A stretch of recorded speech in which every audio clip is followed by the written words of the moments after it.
Hello दोस्तों। इस video में मैं आपको सिर्फ 30 मिनट में पढ़ाने वाला हूँ सीक्वल होता क्या है, ऑपरेटर्स क्या होते हैं, एग्रीगेटेड फंक्शंस क्या होते हैं, जॉइंस क्या होता है, केस, सब क्वेरी, सीटी, विंडो फंक्शन, हम सब कुछ देखने वाले हैं मात्र 30 मिनट में। तो स्टार्ट करते हैं। तो सबसे पहले बहुत इजी एग्जांपल से समझते हैं सीक्वल होता क्या है, रिलेशनल डेटाबेसेस क्या होते हैं। अब मान लीजिए ये मेरी सारी इंग्लिश स्पीकिंग कंट्रीज हैं, तो यहाँ पे जो लोकल रहते हैं वो इंग्लिश में बात करेंगे, राइट, उन्हें इंग्लिश ही समझ में आती है। अगर आपको उन लोगों से बात करनी है तो आपको एक मीडियम चाहिए। अब मान लीजिए वो मीडियम है फोन। ठीक है, फोन के जरिए आप उनसे बात कर रहे हैं, आप कौन सी लैंग्वेज में बात करेंगे, आप उनसे बात करेंगे इंग्लिश में, बिकॉज उन्हें वही समझ में आती है। ठीक है। अब इसको हम रिप्लेस करते हैं सीक्वल से, बिकॉज बहुत बार कंफ्यूजन होता है कि सर सीक्वल सीक्वल सर्वर में क्या डिफरेंस है, माई सीक्वल, बिकॉज ये जो सीक्वल नाम आ जाता है इससे आप कंफ्यूज हो जाते हो।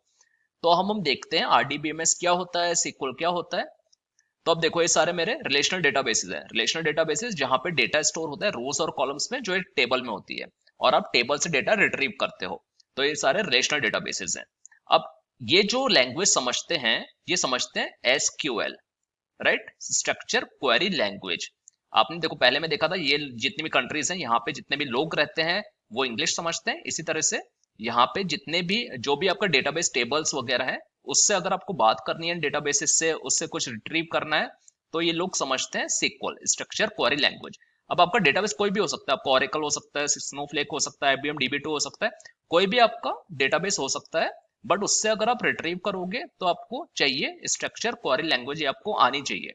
ठीक है, इसलिए कंफ्यूजन कभी मत रखना कि sir my MS SQL server और सीक्वल में क्या अंतर होता है, because both are different. This is just the language and this is just the implementation of the relational database management system. और ये जैसा आपका पिछले में फोन था, फोन एक मीडियम था, इसी तरह SSMS SQL server management studio एक मीडियम है। अगर आप MS SQL सर्वर यूज में ले रहे हैं तो यहाँ पे आप अपना कोड लिखोगे, यहाँ पे आप SQL लिखोगे और वो डेटा रिट्रीव करेगा, इंसर्ट करेगा, जो भी ऑपरेशन करने हैं। तो आज के बाद कंफ्यूज मत होना कि SSMS क्या होता है, सीक्वल सर्वर क्या होता है, सीक्वल क्या होती है। It's very easy. तो फटाफट देखते हैं आपको इंस्टॉलेशन कहाँ से करना है सीक्वल सर्वर। तो देखो ये आपका SQL सर्वर डेवलपर, ये एक्सप्रेस एडिशन आप इंस्टॉल कर लेना इस लिंक से, ये मैं लिंक डिस्क्रिप्शन में दे दूंगा। और फिर आप SSMS भी इंस्टॉल करोगे। क्यों करोगे? क्योंकि हमने पहले सीखा था कि हम SSMS में सारी क्वेरी लिखते हैं और ये क्वेरी जाती है SQL सर्वर पे, जो सर्वर पे डेटा स्टोर होता है, वहां से रिट्रीव होता है रिजल्ट और फाइनली आपको नजर आता है। इसलिए हमको SSMS भी चाहिए और SQL सर्वर भी चाहिए। एक बार मैं आपको दिखा देता हूँ इस लिंक पे जाके। तो यहाँ से आप SQL सर्वर इंस्टॉल कर लेना। यहाँ पे आपको डेवलपर एडिशन मिलेगा, जिसको आप नॉन प्रोडक्शन एनवायरनमेंट पे यूज ले सकते हो। Simply click on download now.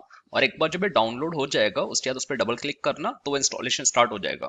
जब इंस्टॉलेशन हो जाएगा ये आपसे खुद पूछेगा आपको SSMS भी इंस्टॉल करना है या नहीं। आप वहां पे भी कर सकते हो, नहीं तो जो मैंने दूसरा लिंक दिया था उससे आप SSMS, that is sequel server management studio, अभी का वर्जन 20.2 है। आप जब वीडियो देख रहे हो तो अगर वर्जन चेंज हो तो वो डाउनलोड कर लेना, कोई प्रॉब्लम नहीं है। And then simply install it, तो आपका इंस्टॉलेशन वाला काम हो जाएगा। तो once you install the SSMS and SQL server, तो हम SQL server management studio open करेंगे, जो आपका SSMS है। तो ये आपका इंटरफेस होगा। अब जैसा मैंने बताया था SSMS कनेक्ट होता है आपका SQL सर्वर से। ठीक है, because SSMS is just an interface जहां पे आप अपना कोड लिखते हो या अपनी क्वेरीज लिखते हो, जो डेटा फैच करती है, जो भी ऑपरेशन होता है वो डेटाबेस में करती है। इसके लिए आपको सर्वर नेम देना होता है। अब मेरा लोकल सिस्टम पे स्टोर है मेरा SQL सर्वर, तो ये मेरा यहाँ पे सर्वर नेम है।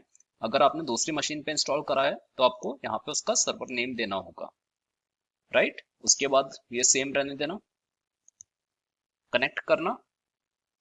तो ये हमारा लेफ्ट में हमारा डेटाबेस सिक्योरिटी सब कुछ आ जाएगा। ठीक है, बट अब हम एडमिन वाला नहीं देख रहे हैं, तो हम बस देखेंगे एज अ डेटा एनालिस्ट आप कैसे यूज में लेते हो। ठीक है, क्या ऑपरेशंस आपको आने चाहिए। तो अब देखो इसके अंदर हमारे डेटाबेस होते हैं सारे। जैसे यहाँ पे मेरे कॉलेज पड़ा हुआ है डेटाबेस, उसके अंदर मेरे पास टेबल्स वगैरह है।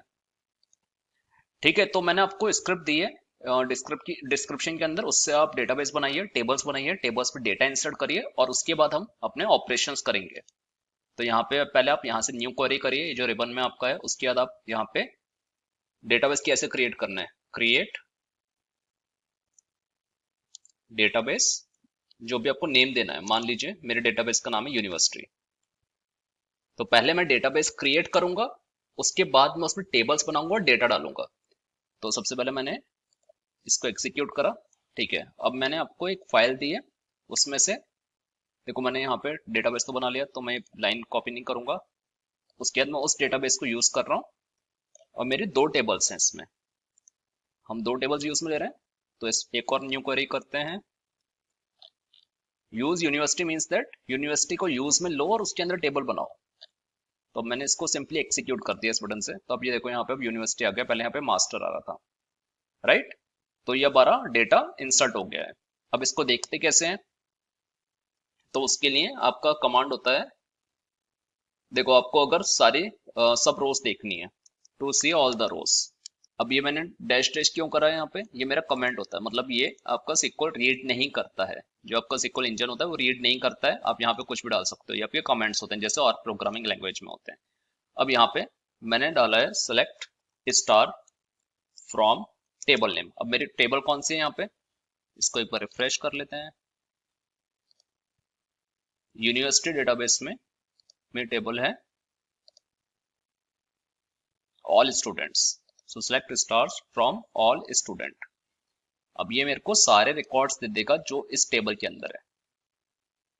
अब देखो इसके अंदर स्टूडेंट आईडी है, first name, last name, branch, email, email में थोड़ी नल वैल्यूज है, फोन नंबर में थोड़ी नल वैल्यूज है, मार्क्स ऑब्टेन्ड, ठीक है, उस बच्चे के स्टूडेंट के कितने नंबर आए हैं। तो ये सारी 17 रोज है हमारे पास।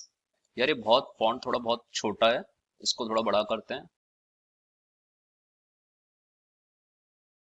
तो इससे मेरे को सारे रिकॉर्ड्स मिल जाएंगे। अब मेरे को चाहिए बस स्टूडेंट आईडी, फर्स्ट नेम और ब्रांच। तो मैं यहाँ पे रहता था स्टार स्टार, मतलब सारे कॉलम्स दे दो मेरे को। मैं डालूंगा student ID, comma, first name, comma, branch. अब इसको चला देते हैं। अब मेरे को ये तीन ही कॉलम मिले और सारी रोज मिली, ठीक है। अब इसमें मेरे को चाहिए, लेट सपोज मेरे को चाहिए इसमें ब्रांचेस देखनी है मेरे को कि कितनी ब्रांचेस हैं। तो अगर मैंने इसको ऐसे चलाया select branch from all students, तो इसने मेरे को यहाँ पे रिपीटेटेड ब्रांच भी दे रहा है, राइट, रिपीटेशन भी है यहाँ पे। तो उसके लिए मैं एक कीवर्ड होता है मेरा डिस्टिंक्ट, इसको चलाएंगे तो मेरे को डिस्टिंक्ट ब्रांच मिल जाएगी, रिपीटेशन नहीं मिलेगा, ठीक है। तो ये हमारा डिस्टिंक्ट कवर हो गया यहाँ पे। अब मान लीजिए मेरे को चाहिए टॉप, ओके, मेरे को चाहिए top 5 on the basis of the marks obtained, okay. So अगर मैं यहाँ पे डालता हूँ सेलेक्ट टॉप 5, ओके, तो इसने क्या करा, मुझे टॉप 5 दे दिए, पर मेरे को चाहिए थे मार्क्स ऑब्टेन्ड के हिसाब से। देखो अब इसको चला देते हैं एक बार। अब देखो यहाँ पे क्या हुआ है, यहाँ पे ये मेरा सारा डेटा है, उनमें से जो टॉप 5 है, टॉप 5 मतलब पहले 5 रिकॉर्ड है वो दे दिए इसने। पर मेरे को चाहिए on the basis of the marks obtained, जिसके ज्यादा नंबर है वो मेरे को टॉप पे दो, मुझे वही रिकॉर्ड चाहिए top 5 on the basis of the marks obtained. तो मैं क्या करूंगा, मेरा एक और क्लॉज होता है order by, order by marks obtained, ठीक है, ऑर्डर बाय मार्क्स ऑब्टेन्ड। अब बाय डिफॉल्ट क्या होता है, असेंडिंग होता है, मतलब छोटे से बड़ा। तो अगर मैं इसको चलाता हूँ तो मेरे को देखो 750, 760 ये छोटे से बड़ा दिया है, बट मेरे को चाहिए डिसेंडिंग ऑर्डर में। तो यहाँ पे मैं कीवर्ड डालूंगा डिसेंडिंग। अब देखो यहाँ पे 930, 930, 920, सो मेरे जो टॉप 5 स्टूडेंट्स हैं उनके नंबर आ गए मेरे पास। यार इस रिजल्ट सेट का भी फॉन्ट बढ़ा देते हैं, टूल, ऑप्शंस। अब इसके लिए आपको एक बार एसएसएमएस रीस्टार्ट करना होगा, तो मैं रीस्टार्ट करता हूँ। तो मैंने जल्दी से रीस्टार्ट कर दिया, तो ये मेरा फॉन्ट थोड़ा बड़ा हो गया। अब देखते हैं कौन से ऑपरेटर्स होते हैं हमारे सिक्वल में। अब ये देखो ये हमारा सारा डेटा था। अब मान लीजिए मेरे को चाहिए वो स्टूडेंट्स जिनका जिनके मार्क्स हैं और जो मे बी सी एस हैं, ठीक है, जो सी एस के स्टूडेंट है वही चाहिए मुझे। तो उसके लिए मैं लूंगा where, where clause, where branch equals to C S. तो ये मेरा कंपैरिजन ऑपरेटर होता है। अब देखो यहाँ पे मैंने लिखा है कंपैरिजन ऑपरेटर ये होता है हमारे, that is equals to, not equals to, greater than, less than, greater than, equals to, less than, equals to. तो जहाँ पे मेरी ब्रांच है वो मेरे सारे स्टूडेंट्स आ जाए। देखो अब मेरे पास सिर्फ सी एस ब्रांच के स्टूडेंट्स आए हैं। अब मैं बोल रहा हूँ सी एस के स्टूडेंट आ जाए जिनके नंबर, जिनके मार्क्स मेरे 900 से ज्यादा हो। तो इस केस में मेरे सिर्फ ये दो स्टूडेंट आने चाहिए। तो यहाँ पे मैं एक लॉजिकल ऑपरेटर लूंगा एंड, मतलब वो सी एस के तो हो ही, एंड मतलब दोनों condition true. And marks obtained is greater than 900। तो यहाँ पे मैं कॉम्बिनेशन ऑपरेटर्स ले रहा हूँ। देखो ये मेरा कंपैरिजन ऑपरेटर है, ये भी मेरा कंपैरिजन ऑपरेटर है, और ये मेरा लॉजिकल ऑपरेटर है। एंड मतलब दोनों ट्रू हो तो ट्रू माना जाता है, और मतलब एक भी ट्रू हो तो भी ट्रू माना जाता है। इसको चला देते हैं। तो देखो मेरे दो रिकॉर्ड्स आए यहाँ पे। इसी तरह मेरे रेंज होता है that is between and not between. अब मैं बोल रहा हूँ वेयर मार्क्स obtained बिटवीन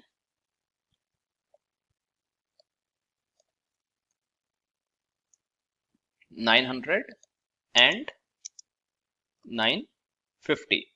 तो मेरे को वही स्टूडेंट दो जिनके मार्क्स इस रेंज के बीच में है। अब देखो ये सारे 900 से 950 के बीच में, तो मेरा रेंज ऑपरेटर होता है। इसी तरह अगर मेरे को स्टूडेंट निकालने हैं जहां पे ईमेल नल है, तो मैं डालूंगा वेयर ईमेल इज नल। तो ये इज नल और is not null very important, ये नल चेक करने के लिए ऑपरेटर होते हैं कि हमारे वैल्यू कोई नल है या नल नहीं है। तो देखो जहां भी ईमेल नल है मेरे को वो सारे स्टूडेंट्स मिल गए मेरे पास। लिस्ट इन मतलब आपका होता है वेयर, लेट सपोज मुझे चाहिए ब्रांच आईटी और सीएस में ओनली, तो मैं डालूंगा वेयर ब्रांच इन, या तो ब्रांच आईटी हो या फिर मेरी सीएस हो। इसको आप और ऑपरेटर से भी कर सकते हो। देखो सीएस और आईटी वाले मेरे सारे स्टूडेंट्स आ गए। अब मैं बोलूंगा इसमें जहां पे मेरे ईमेल नल नहीं हो, तो मैं यहाँ पे एक एंड क्लॉज डाल दूंगा, and email is not null. तो इस तरह आप इन कॉम्बिनेशन से आप ऑपरेटर्स यूज में ले लेते हैं, और बहुत ज्यादा इंपॉर्टेंट ऑपरेटर्स सीक्वल में। ठीक है, इसी तरह आपके एक वाइल्ड कार्ड ऑपरेटर होता है जो हम डिस्कस नहीं कर रहे अभी। अब देखते हैं एग्रीगेट फंक्शंस क्या होते हैं। एग्रीगेट फंक्शंस हमारे होते हैं सम, एवरेज, काउंट, मिन, मैक्स। अब ये क्या करते हैं, ये मेरी टेबल है जो आप ऑलरेडी जानते हैं। अब इसमें मेरे को निकालना है टोटल नंबर ऑफ रिकॉर्ड्स कितने हैं। तो इसके लिए मैं क्या करूंगा,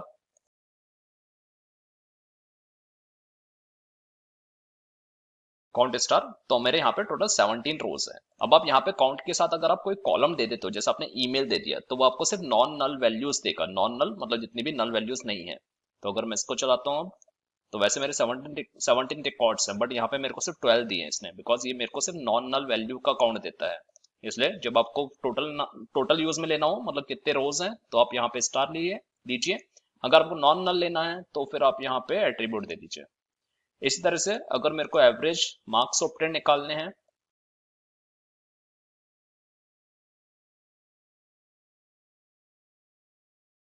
तो मेरे एवरेज मार्क्स हैं 858। इसी तरह मुझे सम निकालना है, तो आप इसको सम कर दीजिए। तो सम फॉर ऑल द रोज, जो मार्क्स ऑब्टेन ऑल द रोज है वो 14590 है। अब इसमें से मैक्सिमम कितना है, मैक्सिमम वैल्यू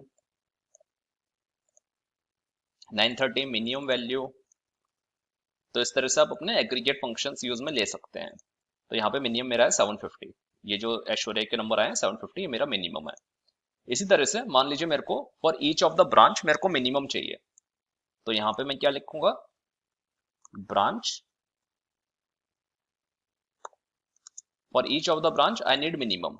इसको चला देते हैं। यहाँ पे एरर आ गया बिकॉज, अब आप ये पढ़ो, because it is not content in either an aggregate function और द ग्रुप बाय क्लॉज। अब यहाँ पे ग्रुप बाय क्या होता है, ग्रुप बाय यूज में आता है to group some values. Okay, so in this scenario हमको ब्रांच को ग्रुप करना है। ठीक है, अब जो मैंने ग्रुप बाय लिया है वो मैं यहाँ पे ले सकता हूँ सेलेक्ट क्लॉज में। या तो मैं जो ग्रुप बाय में मेरा कॉलम है वो ले सकता हूँ, या फिर मैं एग्रीगेट फंक्शन ले सकता हूँ। बाकी मैं कुछ नहीं ले सकता, एरर आ जाएगा। अब इसको चला देते हैं। अब ये हर ब्रांच में मिनिमम नंबर कितने आए हैं, सीएस में ये है, ईसी में ये है, तो सारे इस तरह से आप मैक्सिमम भी ले सकते हैं, एवरेज भी ले सकते हैं। एंड देन अब मान लीजिए आपको इसमें लेना हो कि जिनके 800 से ज्यादा है, मेरे को सिर्फ वही ब्रांचेस दीजिए जिनके 800 से ज्यादा है। तो जैसे आप सेलेक्ट के साथ फिल्टर के लिए वेयर क्लॉज यूज में लेते हैं, उसी तरह ग्रुप बाय के साथ आप हैविंग क्लॉज यूज में लेते हैं। Having minimum of the marks obtained is greater than और ग्रेटर देन इक्वल्स टू 800। तो अब यहाँ पे मेरे सिर्फ ये दो रिकॉर्ड्स आएंगे, सीएस और ईसी, बिकॉज बाकी सबके 800 से कम है। तो जब भी आपको ग्रुप बाय पे फिल्टर लगाना हो तो आप हैविंग क्लॉज यूज में लेते हैं। तो ये हमने कवर करा aggregate function, group by and having. तो अब देखते हैं जॉइंस क्या होता है सीक्वल में। जॉइन एक बहुत ज्यादा इंपॉर्टेंट कॉन्सेप्ट है। जॉइन का मतलब है दो टेबल को जोड़ना, और इसके लिए हमें एक कॉमन कॉलम चाहिए होता है। अब ये हमारे दो टेबल्स है, ऑल स्टूडेंट हम इतनी देर से देख रहे हैं। एक और टेबल है ब्रांच। अब ब्रांच में हमारा ब्रांच आईडी है, ब्रांच नेम है, कैपेसिटी है। अगर आप देखो ब्रांच नेम यहाँ पे जो है वही हमारा मोर और लेस सिमिलर है यहाँ पे, ठीक है। नेम डिफरेंट है, नेम डिफरेंट है जो आपका कॉलम नेम है, बाकी वैल्यूज मोर और लेस सिमिलर है। अब इसको समझते हैं जॉइंस होता क्या है और इसको कैसे इंप्लीमेंट करते हैं। तो जॉइंस हमारे चार टाइप के होते हैं। इनर जॉइन सबसे ज्यादा इंपॉर्टेंट, लेफ्ट जॉइन, उसके बाद राइट एंड आउटर इतना ज्यादा इंपॉर्टेंट नहीं है। तो इनर जॉइन क्या होता है, जो आपकी कॉमन रोज हैं दो टेबल्स में based on the common column, वो सारी रिट्रीव होती है फाइनल रिजल्ट सेट में। जैसे ये मेरी टेबल है ऑल स्टूडेंट, ये मेरी ब्रांच टेबल है। अब जो मेरी कॉमन रोज है वो मेरी फाइनल टेबल में होगी। अगर आप यहाँ पे देखो स्टूडेंट आईडी के हिसाब से 1 3 4 5 इसमें 7 नहीं है और 2 नहीं है, बिकॉज 7 नहीं है, 2 नहीं है, और ये 12 और 15 भी नहीं है। अच्छा, बिकॉज यहाँ पे आपका ब्रांच है CS, जो CS यहाँ पे नहीं है, राइट। तो अगर इन दो टेबल्स में अगर आप कॉमन वैल्यूज देखो ब्रांच की, तो आपकी ECE है, ME है, IT है और EE है, ठीक है। तो अब जिन रोज में ये वैल्यू होगी, जिन रोज में चार वैल्यू होगी, वो सारी रोज मेरी फाइनल टेबल में होगी। तो ये जो मेरा फाइनल टेबल है उसमें ये सारे कॉलम मेरे आ रहे हैं इस वाले टेबल से, लेफ्ट टेबल से, ये वाले आ रहे हैं मेरे राइट टेबल से। तो जो भी मेरी कॉमन रोज होंगे वो सारी मेरी वैल्यू फाइनल रिजल्ट में होगी। लेफ्ट ज्वाइन, लेफ्ट ज्वाइन में क्या होता है, मेरी सारी रोज होती है लेफ्ट टेबल की, और जो भी मैचिंग रोज होती है वो राइट टेबल की होती है। और जो मेरी मैचिंग रोज नहीं है राइट टेबल में, जैसे मेरे यहाँ पे CS था, राइट, ये जो वैल्यूज हैं ये राइट टेबल में नहीं है, तो इसमें नल आ जाता है। जैसा आप देखो यहाँ पे जितनी भी ये येलो से है हाईलाइटेड है, ये सारी वो रोज हैं जिसमें मेरा CS है। तो अगर आप देखो रिजल्ट सेट जो है, यहाँ पे भी मेरे 17 रोज हैं, और जो मेरा लेफ्ट टेबल था यहाँ पे भी मेरी 17 रोज थी, ठीक है। तो all the rows from the left table and only the matching rows from the right table. तो जहां पे मेरा ये नल है, ठीक है, जहां पे मेरा ये नल है, इट मींस ये वैल्यूज है ही नहीं लेफ्ट टेबल में, सॉरी राइट टेबल में, because these rows are available in the left table but no common rows are available in the right table, because ये जो ब्रांच है CS ये मेरी राइट टेबल में नहीं है। राइट ज्वाइन क्या होता है, जस्ट ऑपोजिट। इसमें जो भी मेरी रोज है राइट टेबल में वो आ जाती है, और जो भी वैल्यू नहीं है मेरी लेफ्ट टेबल में वो नल आ जाता है। जैसे आप ये देखो all the rows from the left right table, देखो all the rows from the right table, ये सारी रोज है मेरी राइट टेबल की। अगर मैं बोल रहा हूँ राइट टेबल की रोज, इट मींस देखो यहाँ पे जो ब्रांच आईडी 100 है वो है EE के लिए, इलेक्ट्रिक इंजीनियरिंग के लिए। तो जितने भी यहाँ पे EE, this one, this one, this one, ये जो चार है, तो उसके अगेंस्ट में मेरी चार एंट्रीज होंगी, राइट, बिकॉज ये कॉमन है। तो इट इज मोर लाइक ये वाली जो पहले इससे मैच करेगी, फिर ये वाली ही रो इस वाली से मैच करेगी, ऐसे करके जितनी भी मैचिंग रोज होगी वो सारी आ जाएगी। तो मेरी यहाँ पे चार एंट्रीज आती है, ठीक है। ऐसे ही मेरी ECE की हुई, ME की हुई, और CSC में मेरे यहाँ पे तो है ब्रांच आईडी 100 के लिए, 101 के लिए CSC एंड 200, बट यहाँ पे मेरी कोई वैल्यू ही नहीं है यहाँ पे, इसलिए नल आ जाता है यहाँ पे। फुल आउटर में क्या होता है और आउटर जॉइन में क्या होता है, मेरी रोज आती है दोनों ही टेबल से। जैसे देखो यहाँ पे मेरी सारी रोज आ गए फ्रॉम द लेफ्ट टेबल से, और जो राइट टेबल से ये एक्स्ट्रा रो थी ये यहाँ पे आ गई। तो फुल आउटर जॉइन में क्या होता है, all the rows from the left table as well as from the right table. तो इसको एक बार इंप्लीमेंटेशन देख लेते हैं। मान लीजिए मेरे को सारे कॉलम चाहिए, तो मैं स्टार ही डालूंगा, नहीं तो आप इसमें कॉलम आप चूज कर लीजिए।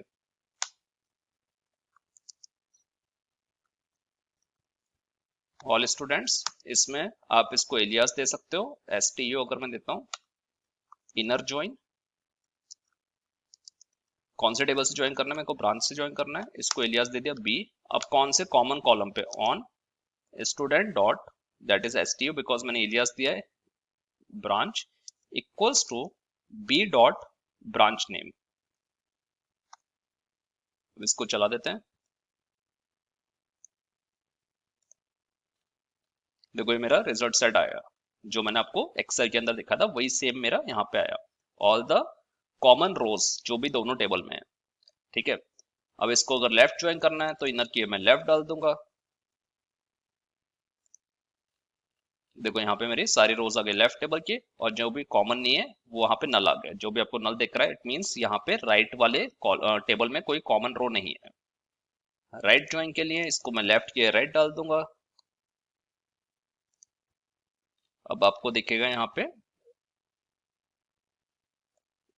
ये देखो ये वाली जो रो है यहाँ पे CSC, और यहाँ पे सारी नल, बिकॉज लेफ्ट वाली टेबल में कोई कॉमन रो नहीं है इस ब्रांच के अगेंस्ट। ठीक है, फुल आउटर ज्वाइन का कीवर्ड होता है full outer join. So all the rows from the left and right table, तो ये वाली जो है इसमें राइट में है पर इसकी कोई मैचिंग रो लेफ्ट में नहीं है, तो ये मेरा हो गया joins. Joins very very important. अब देखते हैं नेक्स्ट कॉन्सेप्ट है हमारा केस स्टेटमेंट क्या होता है। तो अगेन एक बार मैं कॉपी कर लेता हूँ टेबल।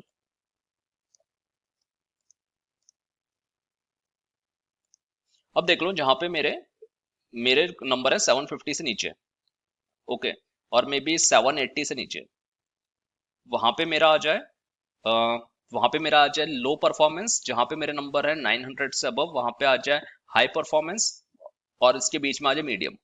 तो उसके लिए क्या करना है मुझे, मतलब एक और कॉलम बनाना है जहां पे मेरे को सेग्रीगेट करना है on the basis of the marks obtained.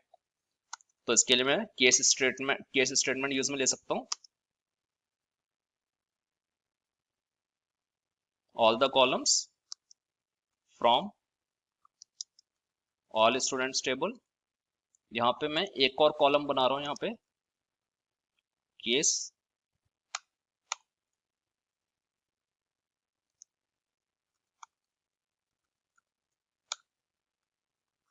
when my marks obtained is greater than 900, then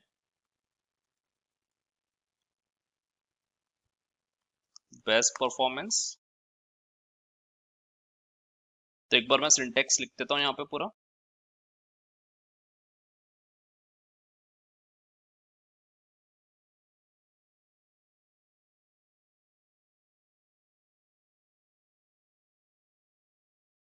चलो इसको चला देते हैं एक बार। देखो अब क्या हुआ इसमें, हमने एक और कॉलम बनाया based on my marks obtained value. ठीक है, एक और कॉलम बनाया, इसको एक नाम दे देते हैं एज परफॉर्मेंस।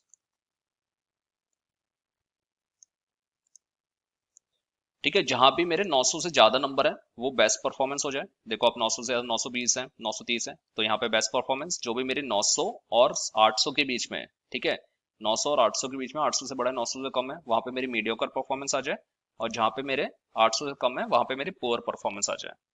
ठीक है, तो ये मैं अचीव कर सकता हूँ केस स्टेटमेंट से, और ये इसका सिंटेक्स होता है केस एंड देन व्हेन, जो आपको कंडीशन देनी है और उसके बाद आपको क्या वैल्यू चाहिए वहां पे, वेरी इंपॉर्टेंट। तो ये हो गया आपका केस स्टेटमेंट। अब इसके बाद हम देखते हैं सब क्वेरीज। सब क्वेरीज क्या होती है, आपका नेस्टेड क्वेरी होती है, वो आपको रिजल्ट देती है, उसको आप अपनी पेरेंट क्वेरी में यूज में लेते हो। अब जैसे मान लीजिए, अब मेरे को देखना है जहां भी मेरे हाईएस्ट मार्क्स हैं, हाईएस्ट मतलब मैं हार्ड कोड नहीं करूंगा वैल्यू। ठीक है, हाईएस्ट क्या है अभी यहाँ पे 930 I believe, right, 930 is the highest. तो जो मेरा हाईएस्ट नंबर है वहां की मेरे को सारी डिटेल्स मिल जाए, तो मैं कैसे लिखूंगा यहाँ पे, सेलेक्ट फ्रॉम ऑल स्टूडेंट। इसको एक बार फिर कॉपी कर लेते हैं, where marks obtained equals to 930। तो ये जो मैंने हार्ड कोड करा है वो मुझे हार्ड कोड नहीं करना, मेरे को चाहिए ये डायनेमिक वैल्यू, कि अगर कल को चेंज हो मेरे highest marks obtained maximum number वाले मैक्सिमम मार्क्स ऑब्टेन्ड चेंज हो, तो मेरी वैल्यू यहाँ पे और मेरी जो रिजल्ट है वो डिफरेंट हो। तो इसके लिए मैं यहाँ पे एक इनर क्वेरी दूंगा। ये भी मेरी इनर क्वेरी इसी टेबल से डेटा रिट्रीव कर रही है, और यहाँ पे मैं सिर्फ दे रहा हूँ मैक्सिमम ऑफ मार्क्स ऑब्टेन्ड, जितने भी मेरा मैक्सिमम है मार्क्स ऑब्टेन्ड का, मतलब इस कॉलम की जो मेरी मैक्सिमम वैल्यू है वो दे दो। ये देखो आप मेरे 930 हाईएस्ट नंबर थे, ठीक है, उसकी मेरे को सारी डिटेल्स मिल गई। मैं बोल रहा हूँ मैक्सिमम के मिनिमम दे दो मेरे को, जो मिनिमम है उसकी मेरे को डिटेल्स चाहिए सारी। तो मिनिमम मेरा 750 है, तो उसके अगेंस्ट मेरे को सारी डिटेल्स मिल रही है। तो ये सब क्वेरी के सब क्वेरी का यूसेज है ये, कि आपको रिजल्ट मिलता है, उसको आप अपनी मेन क्वेरी में यूज में लेते हो। तो अब समझते हैं सीटी क्या होता है। सीटी आपका होता है कॉमन टेबल एक्सप्रेशन। ये एक नेम रिजल्ट सेट होता है, यानी एक टेम्परेरी डेटा होता है, या टेम्परेरी टेबल बोल सकते हो आप इसको, और इसको आप किसी select statement, insert, update, delete में यूज में लेते हो, उसे आप मेन क्वेरी कहते हैं। तो मेन क्वेरी में आप सीटी रेफर करते हो। तो इसको एक बार एग्जांपल से समझते हैं जिससे आपको ज्यादा समझ आएगा। और इसको कई बार विद क्लॉज भी बोलते हैं बिकॉज इसका सिंटेक्स विद से स्टार्ट होता है। विद हमको एक सिटी नेम देना होता है। तो मान लीजिए पहले हमारा यूज केस है कि अगर हमको चाहिए वो स्टूडेंट्स जिनका ईमेल और फोन नंबर दोनों ही नल नहीं हो। ठीक है, बहुत सिंपल सा है। हमें वो स्टूडेंट्स चाहिए जिसका ईमेल और फोन नंबर दोनों ही नल नहीं हो। तो इसके लिए क्वेरी क्या बनेगी, select star from all student where email is not null and phone number is not null. अब मेरे को ये सीटीई में रैप करना है, अब मेरे को ये सीटीई में यूज में लेना है। तो इसके लिए मैं क्या करूंगा, मैं इसको सीटी में रैप कर दूंगा। तो it start with clause with सीटी अंडरस्कोर ईमेल फोन एस। तो मेरा सीटी नेम हो गया, इसको मुझे पेरेंट क्वेरी में यूज में लेना है। अब इसके बाद या तो मेरा सेलेक्ट हो सकता है इंसर्ट अपडेट डिलीट, ओके कुछ भी हो सकता है। तो मैं कहता हूँ सेलेक्ट स्टार फ्रॉम। तो यहाँ पे अब मेरा जो टेम्परेरी रिजल्ट सेट है या टेम्परेरी टेबल है, टेम्परेरी डेटा है, तो वो मैं यहाँ पे रेफर करूंगा। अब इसको चला देते हैं। अब देखो ये मेरा जो रिजल्ट है ये यही है, इसमें ना मेरे ईमेल नल है ना मेरा फोन नंबर नल है। तो ये मेरा होता है सीटी के थ्रू मैं ऑर्गेनाइज कर सकता हूँ बेटर तरीके से मेरे क्वेरीज।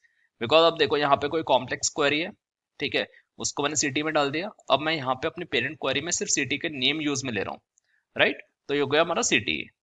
तो अब समझते हैं विंडोज फंक्शन क्या होते हैं सिक्वल में। तो हमारे aggregate window function, ranking window function और वैल्यू विंडो फंक्शन, अगर हम इसको सेग्रीगेट करें तो ये 3 तरह के विंडो फंक्शन होते हैं और इसके हम थोड़े बहुत एग्जांपल्स देखने वाले हैं इस वीडियो में।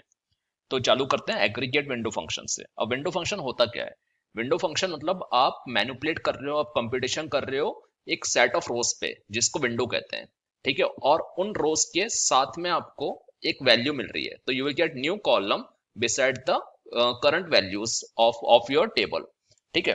तो अब इसको एग्जाम्पल के थ्रू समझते हैं। सबसे पहले हम देखते हैं इसमें से एवरेज विंडो फंक्शन। अब मान लीजिए मुझे एवरेज मार्क्स ऑब्टेन चाहिए, एक नया कॉलम है, मतलब उस कॉलम के सब रोज में जितना भी एवरेज है टोटल वो हो। तो उसके लिए क्या करूंगा मैं, और ये सारे कॉलम भी चाहिए जो अभी यहाँ पे सिलेक्ट स्टार कॉमा।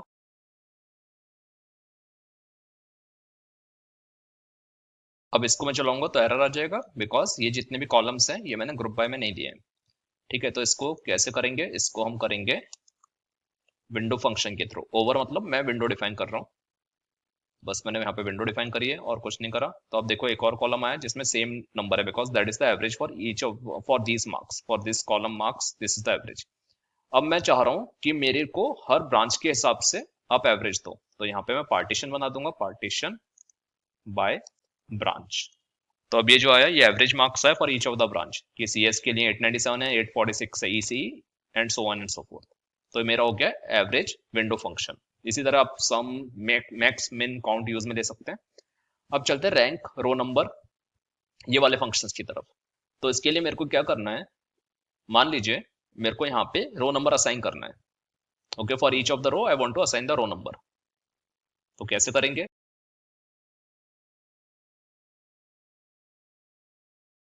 अब अगर मैं रैंकिंग फंक्शन यूज में ले रहा हूं तो मुझे ऑर्डर बाय देना मैंडेटरी होता है। ऑर्डर बाय, तो मैं यहाँ पे दे रहा हूँ मार्क्स ऑब्टेन्ड।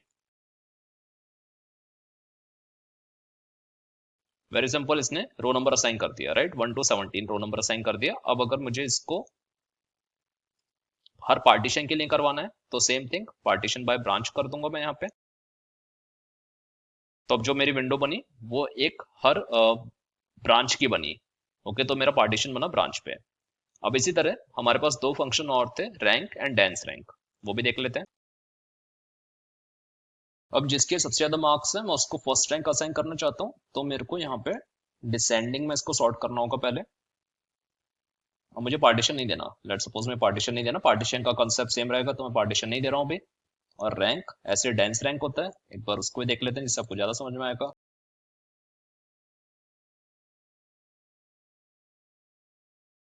अब देखो यहाँ पे क्या हुआ, यहाँ पे 2 स्टूडेंट के नंबर 930 थे, तो रैंक दोनों की सेम हुई, डेंस रैंक भी सेम हुई। बट जहाँ पे आपके नेक्स्ट स्टूडेंट आया तो रैंक स्किप हो जाती है, तो सीधे थर्ड आ जाती है। ठीक है, डेंस रैंक स्किप नहीं होती है। तो आप डेंस रैंक देखो 1 2 3 4 5 6, ठीक है, यहाँ पे जैसे स्किप हो रही है सेम रैंक है तो यहाँ पे स्किप हो जाती है 1 3 6 7। ओके, तो बिकॉज मल्टीपल स्टूडेंट्स के सेम नंबर है तो आपके रैंक स्किप हो रही है, डेंस रैंक स्किप नहीं हो रही है। तो ये हो गया आपके रैंकिंग फंक्शंस। अब देखते हैं लैग और लीड क्या होता है।